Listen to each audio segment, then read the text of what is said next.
BFM TV, le Live Weekend. Philippe Godin.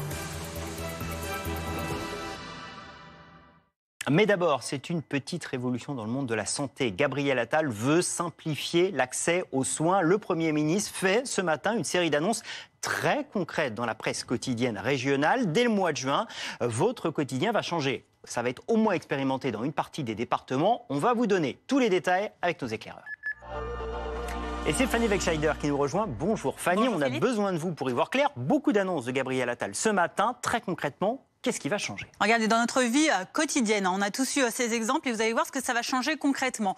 Par exemple, vous avez besoin d'aller voir votre cardiologue. Vous le savez, c'est un médecin spécialiste. Normalement, il faut aller d'abord voir le généraliste pour pouvoir accéder ensuite à votre spécialiste. Eh bien, désormais, selon les annonces du Premier ministre, vous aurez un accès direct à votre spécialiste. Plus besoin de passer par le généraliste. Ce sera expérimenté dans un département par région de l'Hexagone, soit 13 départements au total. Ce sera également possible si vous voulez vous rendre chez un kiné sans ordonnance.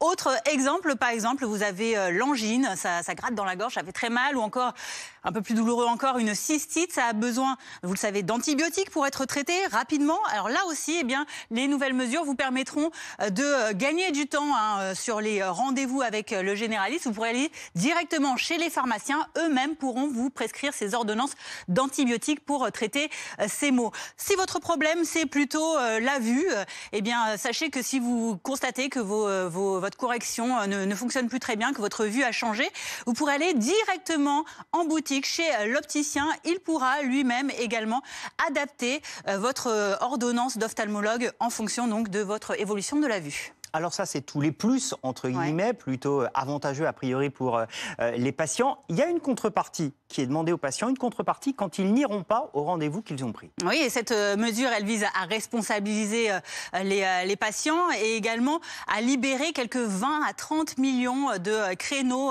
médicaux perdus tous les ans. C'est ce qu'estime Matignon. Et cette taxe, elle a déjà son petit nom, c'est la taxe lapin. Vous posez un lapin à votre médecin, c'est-à-dire que vous n'annulez pas au moins 24 heures avant votre rendez-vous votre créneau, il pourra, s'il le décide, vous faire payer 5 € de pénalité. La somme, elle sera retenue soit directement par empreinte bancaire via la plateforme sur laquelle vous avez pris votre rendez-vous, soit directement par le médecin lui-même. Merci beaucoup Fanny pour toutes ces explications. On notera l'ingéniosité de cette taxe lapin, au moins dans cette dénomination, mais qui va répondre peut-être à un vrai problème.